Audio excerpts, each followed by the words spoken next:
Hello everyone. Now today I'm actually showcasing an old deck, or more specifically a new version of an old deck. Now if there happens to be any long-time viewers among you few who actually watch my videos, when Heizou first got released I played Dvalin, Mona, Heizou just like now, and this is indeed the very same concept as I played when Heizou was first released in TCG. But of course, many patches of content updates have dropped and balance changes and whatnot. And only until this patch, when we finally got the Heizou swirl transfiguration, has this deck made a proper quote-unquote comeback.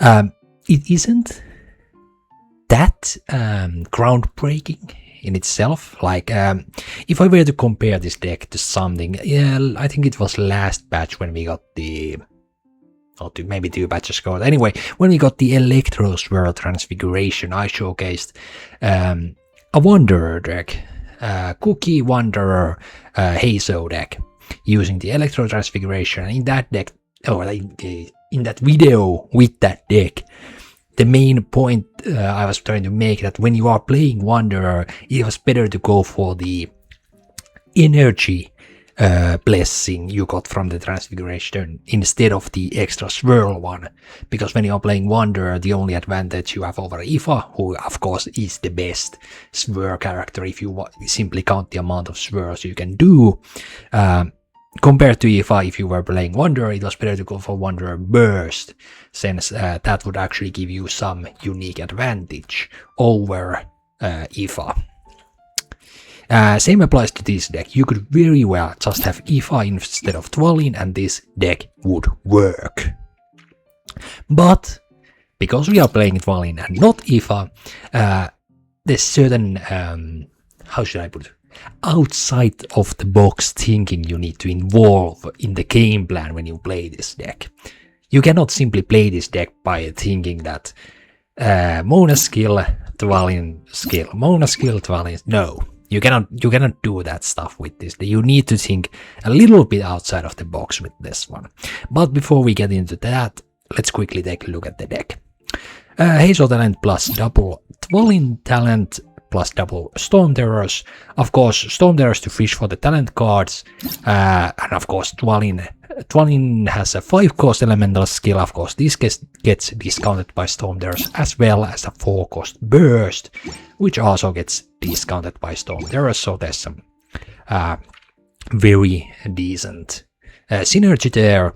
Dvalin's talent card basically is just kind of +2 damage under certain conditions. But it's still, for round 1, the talent is very important if you get it round 1, or very good if you get it round 1. If you get it later in the game, it doesn't really matter. But if you get it round 1, it's very good. That's why we have 2 copies of it, and of course Heizou talent just for that +1 damage. Not to mention, yeah, we have Storm there, so you know it gets discounted further. Some extra cards with the artifacts, of course, Golden Troop reward for Heizou, only 1 Gamblers. This is mainly because we only really need Gamblers for Heizou. You don't often, like, if you win the game with Dvalin, then you didn't need Gamblers in the first place, let's just say that. Other than that, some extra dice with Boar Princess, changing shifts, Art of Sleepy Meditation, of course, to discount the blessing, Mystic Soup, a little bit of survivability, and of course possibility of extra dice and damage. Of course, Fury actually works pretty well with Dvalin's 5-cost skills and swap. You'll easily get that, you know, full value out of it. Fruits of Training, the card almost no one uses, but this deck actually can use, because we have 2 characters that do prepare skills. So that's once again like +1 die, usually like Fruits of Training combined with Golden Troop reward basically gives us a free Heizou skill in round 3. That's why this combo is here. And the last notable part, the Arcane, Edict of Absolution. Now, the well-informed and smart individuals, smart in the sense of knowing a lot about the game, might guess the Edict is here, of course, so that we can go for Dvalin's 5-cost skill without any issue, without our opponent interrupting. Of those freeze decks, overload decks, they aren't very popular in the current meta, simply because there isn't a transfiguration for them. But nevertheless, to make sure that nothing, and I mean nothing, interrupts Dvalin's 5-cost skill, we have the Edict. Of course, you can do very well, like you can achieve same results as with Edict by using other arcane cards, but from personal experience, having Edict as that sort of, no, you, the opponent, will not do anything to interrupt this 5-cost skill, is just worth it. So personally, I do recommend running Edict simply because of the fact that you make sure that your opponent can do nothing. You are able to pull off that 5-cost skill, which is a big part of the game plan. But yeah, that's enough about the cards and the deck. Let's take a look at the replays and the game plan for this deck. And we're gonna start with, of course, another Heizou Swirl deck as our opponent, and of course they are running Ifa. Now, Dahlia, of course, is a pretty good substitute for Mona. Even in this deck, you could run Dahlia instead of Mona. I simply picked Mona because it was the old deck as well used Mona, and also this way, you don't need to add fast action switches, you know, outside of Anemo Resonance. You don't need fast action switches when you are running Mona, so you have more room for other cards. That's why Mona is, in my opinion, better, at least for this deck. But you could very well just use Dahlia and add a couple of fast action switches, you know, instead of Fruits of Training, and you'll do just as well. Round 1, unsurprisingly, if possible, we go for Mona skill plus Dvalin skill, get a swirl. And if we have Changing Shifts, Woven Die, or Art of Sleepy Meditation, it means we are able to play the Blessing. And with this deck, you want to go for the Vortex. We don't have enough healing to use the Water Burst, we want the Vortex. The Vortex has 2 benefits for this deck. One, it gives you +2 damage from your swirly actions per round. Secondly, Secondly, it gives you +2 healing. Now this healing is important because once again it helps Dvalin stay alive when you do a 5-cost skill. Also, a quick comparison. In my old deck I actually used the 3-cost location card that gives you when you do prepare skills, you get 1 HP and then you get extra damage. I'm gonna add it in editing on the screen. Anyway, I used that card to achieve a bit of extra damage from Dvalin, but Vortex actually gives us basically the same amount of extra damage as that location card would, so we don't need that anymore. Like the old version of this deck was kind of unique in that sense that you could actually use cards that almost no deck used, and it worked with this deck back in the day. But the modern version, Vortex once again kind of nullifies all the problems the old deck had. Like the old deck, you had to think of dice, you had to think of extra damage, you had to think of survivability for Dvalin. Now you can just add for the Hydro Swirl Transfiguration, and that solves all the problems, and you can just action card wise, I mean this deck is very much similar to any basic aggro deck. So yeah, times have changed. Anyway, round 2, of course you don't always get that round 1 swirl. Even if you don't get round 1, Yeah, let me correct that. If you don't get round 1 swirl, if you have Dvalin's talent card in hand, go for Dvalin's skill. If you have double storm terrors and such, you can ramp. And if you have no way of ramping, you know, only 3 cards, and even if you don't, in that case, if you don't have Dvalin's talent card, just go for Dvalin's skill, even if it isn't a swirl, yeah. So, round 1, Mona skill plus Dvalin skill if you get a swirl, only Mona skill and ramp if you have the cards for that and you don't get the swirl, Mona skill and Dvalin skill if you cannot ramp, even if you don't get a swirl. That's kind of the list you wanna, the order of operations for round 1.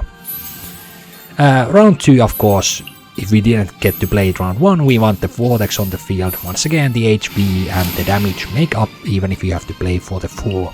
Even if you have to pay for the full price of it, just the HP and the damage together is worth it. Why is the round 1 Dvalin skill so important that you want to do it even if you don't get a swirl? Because of the total collapse. Next time a character takes physical or anemo damage, they take +2 damage. Now of course, physical doesn't really matter for this deck. I mean, you could have, you know, Nasha Town plus Sunyata Flower combo for some surprise 4 damage. Hits the opponent, but it's not really necessary. It's for Dvalin's 5-cost skill and this right here. Dvalin's 5-cost skill is one of the worst in the game. You pay 5 dice for 5 damage. If you don't get a single swirl with this elemental skill, it's very, very bad. But by doing a round 1 elemental skill, you add a total collapse onto the opponent's field. That is +2 damage. So you do 2 damage even without a swirl, and you add +2 damage for the next round.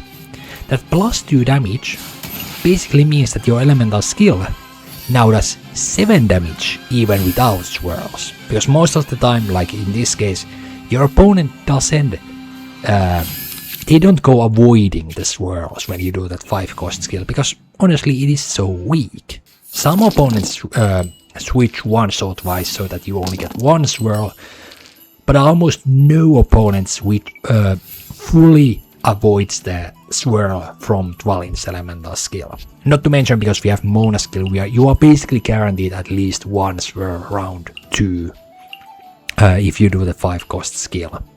Like, most of the time you get that for certain. And yeah, round 2 game plan basically is just go for the 5-cost skill. Even if your opponent avoids the swirls, you are still forcing them to spend dice just on switching characters. If they don't avoid the swirls, you get into a scenario like this. Even if I'm against Ifa, who of course can heal, it doesn't really matter. Dvalin's elemental burst, lovely 5 damage, can be buffed by the Vortex when you do a swirl to up to 6 damage, can be further buffed by total collapse up to 8 damage. Not to mention, the burst has a nice secondary effect.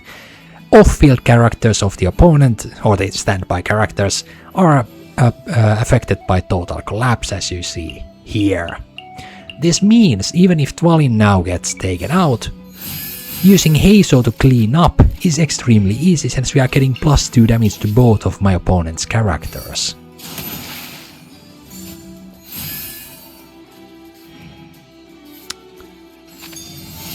Of course, in this case my opponent does do or play the Monster Arcane, so they get to do a double kill here, but they won't even do that. They switch to Dahlia. Let's move before the trail So goes cold. that with the Golden Troop, of course.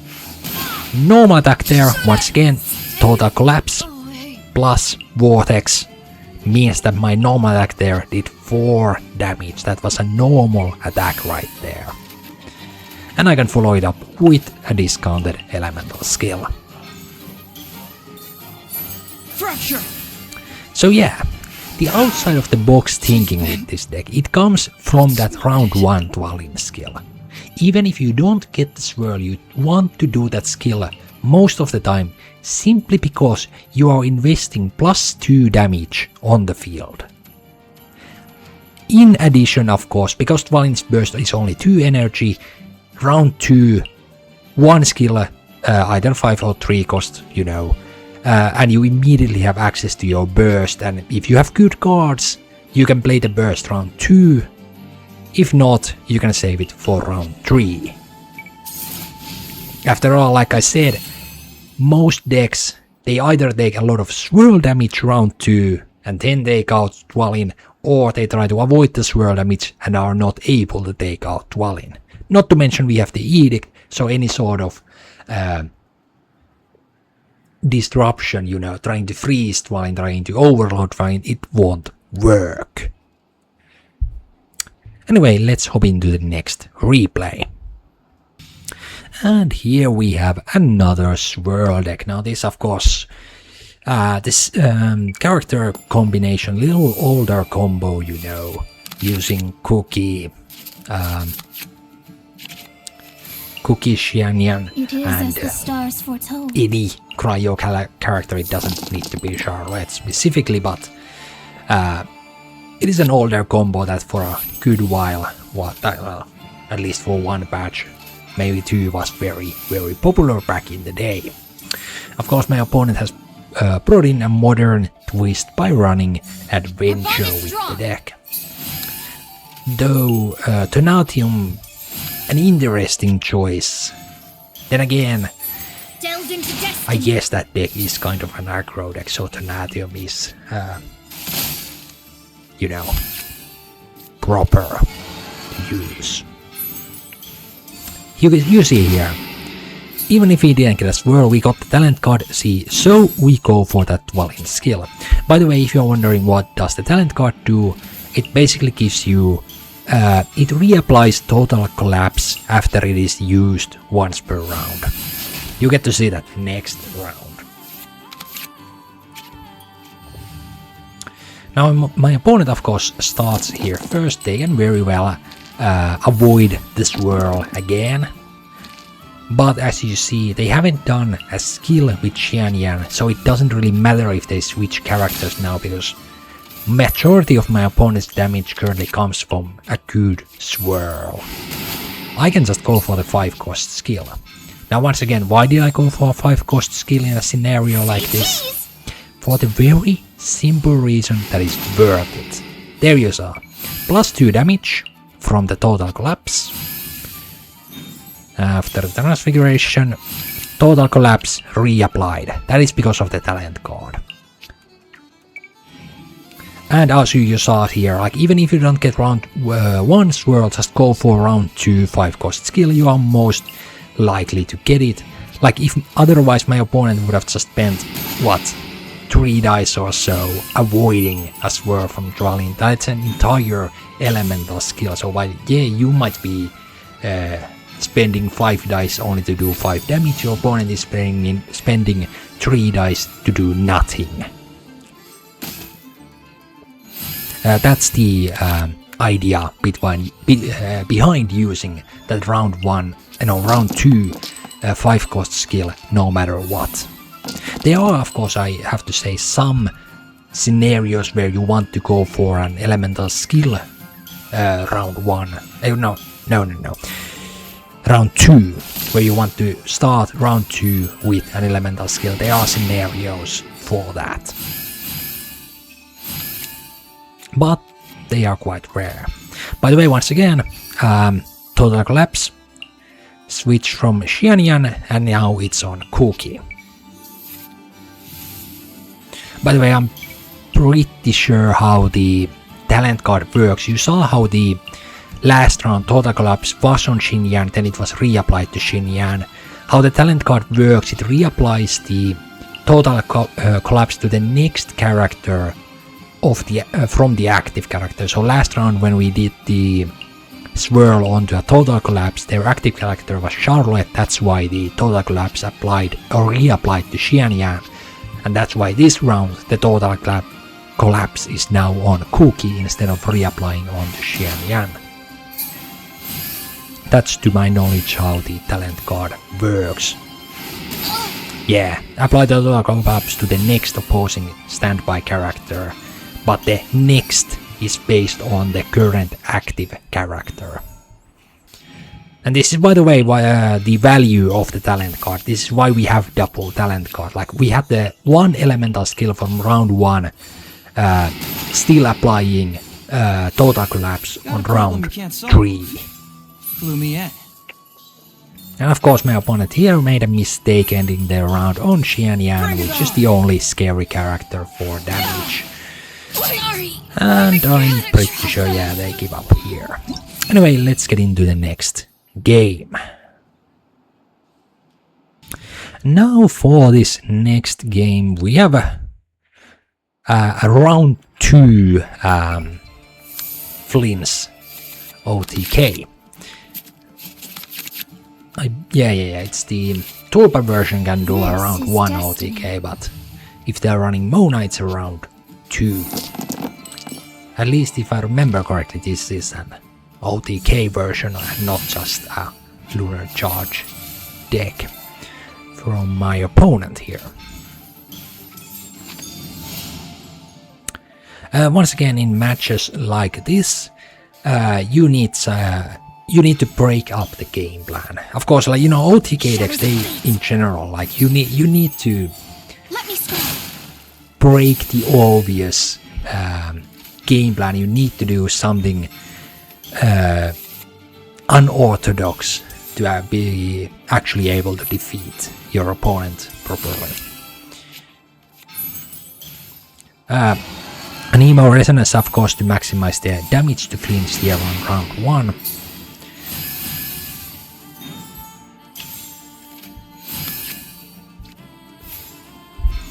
And lovely, we got that Golden Droop onto Heizou, which means that round 2 we have an easier time trying to snipe Flynn's.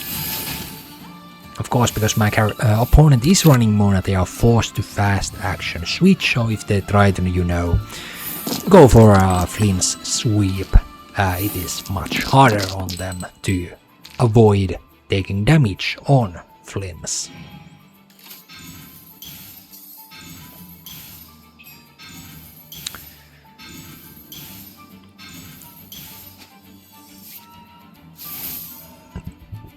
Of course, they are doing the classic things of just playing everything, trying to get their setup here.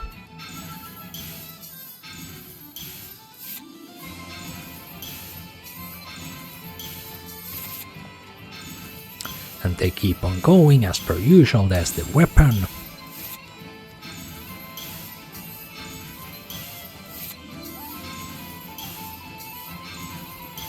Talent card kind of surprising, like I still don't think it's a necessity for that deck, but no matter. Close your eyes. And there they go. Now here we break up the normal game plan. We will not go for a 5-cost skill. Instead we go for an elemental skill. Why? Because the sharp-eyed among you might have noticed, Heizou now has 2 stacks of Declension, Flynn's has Total Collapse, I have a fast action switch from the Anemo Resonance played round 1, meaning I can snipe Flynn's here. Of course my opponent isn't sharp-eyed, they do not notice this. And we even got a lovely Providence there, no need to tune Let's any move before the cards. trail goes cold. Fracture! And there goes their carry. I will return as an avalanche. I think in this match, yeah, there they go. Another reasonable concede. Anyway, one last game for today. And we'll be ending this video on a Dvalin against Dvalin matchup. Now, of course, I could spend, since there's nothing really special to say about the game plan here in this match anymore, I could quickly mention, yes, Dvalin is among the worst anemo characters in the game. Also, why am I starting on Heizou here? Because I'm trying to avoid a round 1 swirl, that's why. Anyway, Dvalin is one of the worst characters, anemo characters in the game. And biggest reason I hear for this is because Total Collapse is laughed upon. The 5-cost skill is such bad value. Like, compare this to Ganyu's Frost Lake Arrow, for example. Ganyu 5-cost normal attack deals 6 damage when you play it the first or use it the first time, and applies cryo on the opponent. This 5-cost skill, 5 damage, doesn't apply any elements. Like, this 5-cost skill is only good if it swirls at least 2 times. If you swirl only once, then your total damage is, 7.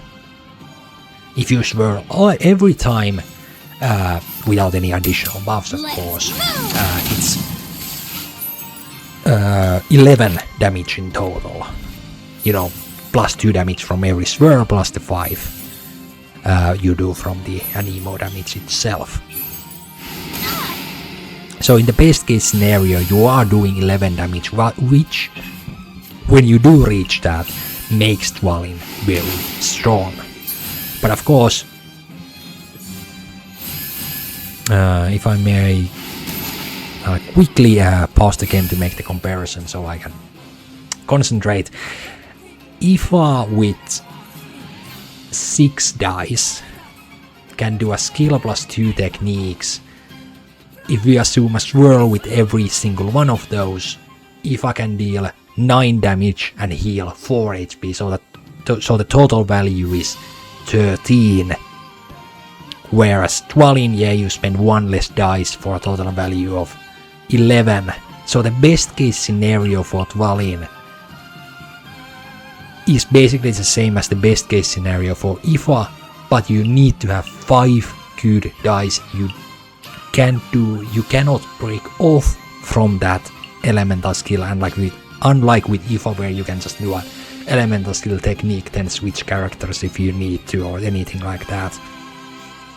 Like, Dvalin is not flexible the same way Ifa is, which is why Ifa is just that much stronger as a character.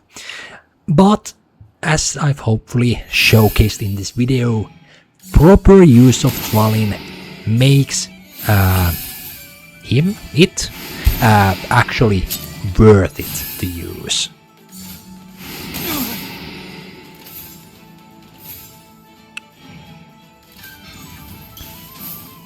Here, of course, ending my round first, so that I get first. I get to act first because, once again, I have that lovely fast action switch. I can fast action switch to Heizou and snipe my opponent's Dvalin here. Of course, I took the risk that my opponent might throw out some extra dice and get a 1 more swirl, which would have been devastating. But luckily they weren't able to do that. But yeah, anyway, back to Dvalin. So the elemental skill is bad if you are not running a secondary anemo character. The 5-cost elemental skill is bad if you are not getting at least 2 swirls. And the elemental burst is actually good. The elemental burst is just good. Like, there's the one thing you cannot clown upon Dvalin, the elemental burst is good. Especially when you are running double anemo. Like you saw in their first game, yeah. The elemental burst applying double applying total collapse to both standby characters, if both of them are alive, simply makes it that much stronger. Not to mention the damage is good single target. And there we go! An old deck revived from its grave thanks to transfigurations. Though I still think transfigurations need to get a nerf, they are quite a nice addition. At least in this sense, that some older decks become usable once more. Anyway, that's all for today. I'll see you all next time.